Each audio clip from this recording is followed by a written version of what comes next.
Hi, and thanks for tuning in. This is for any staff members that missed our meeting today. I'm just going to go over the basic gist of what we talked about.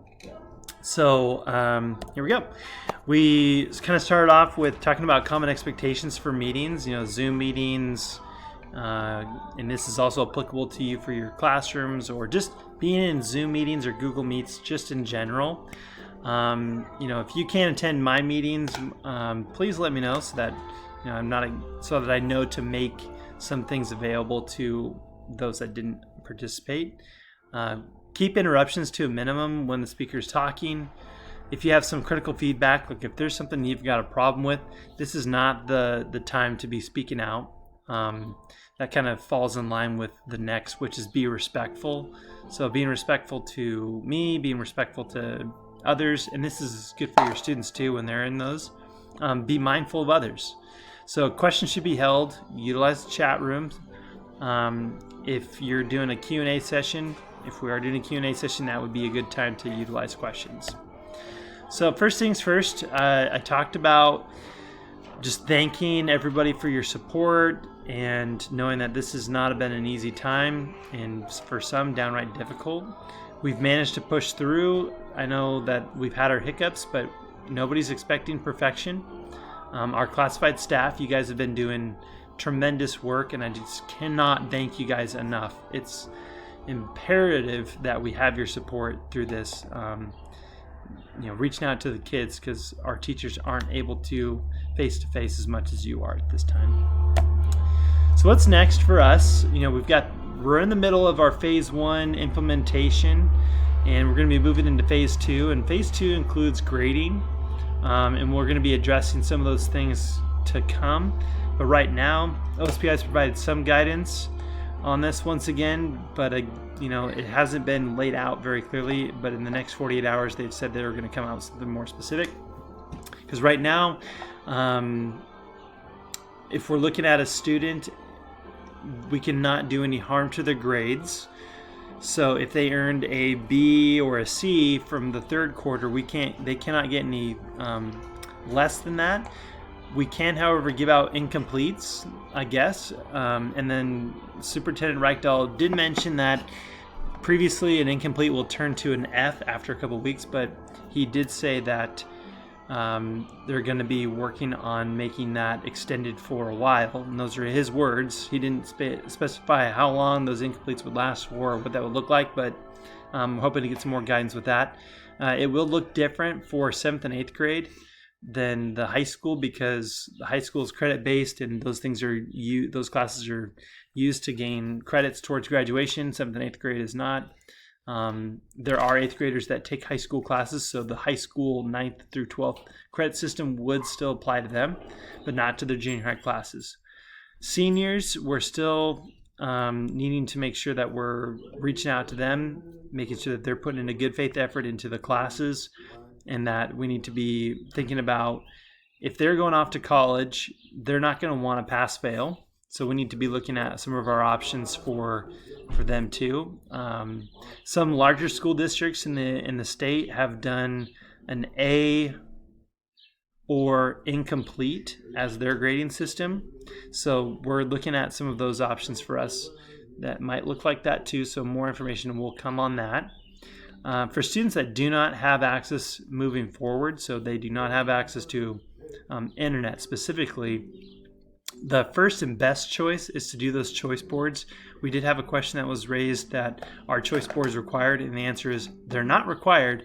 However, I will say they are strongly recommended as they are the number one choice put out by Jeff Utek in our distance learning trainings because they are research based and they have the higher effect size than everything else because they're discovery learning.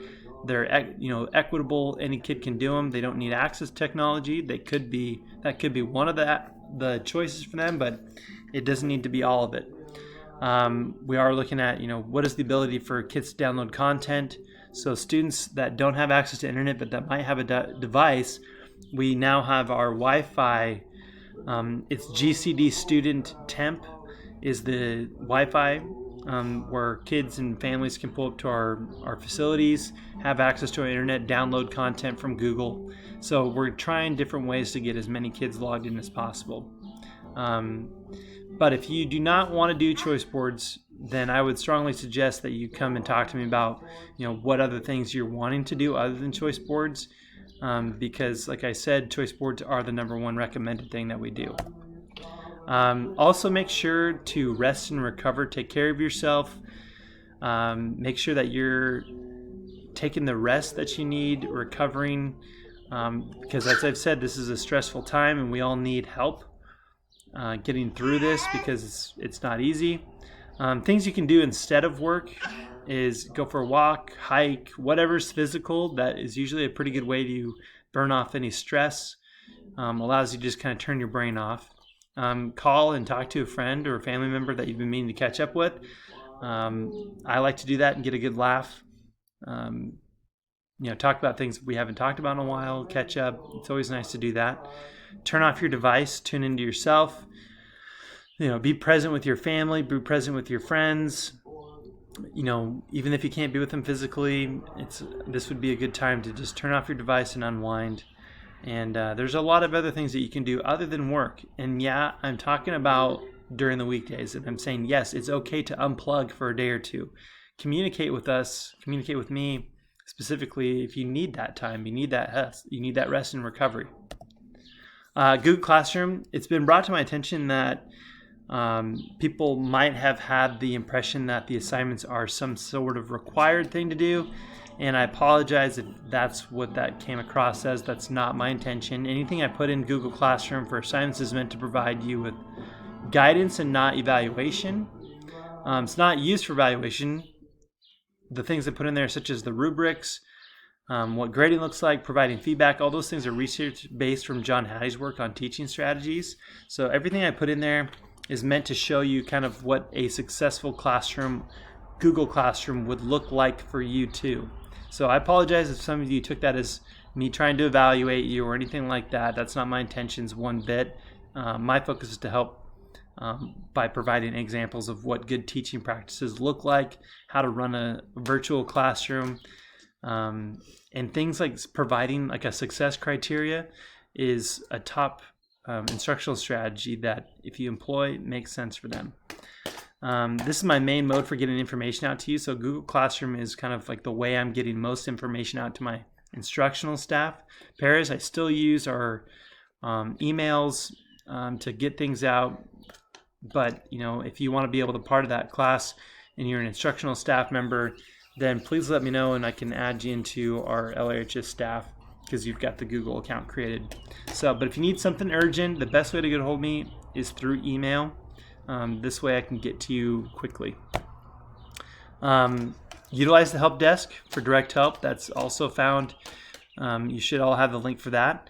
Reach out to me or Sarah with urgent matters through email, phone calls. My office hours are also available. The FAQ sheet is for non-urgent matters. So if you need something addressed, that can be addressed at our office hour or on a Zoom staff meeting.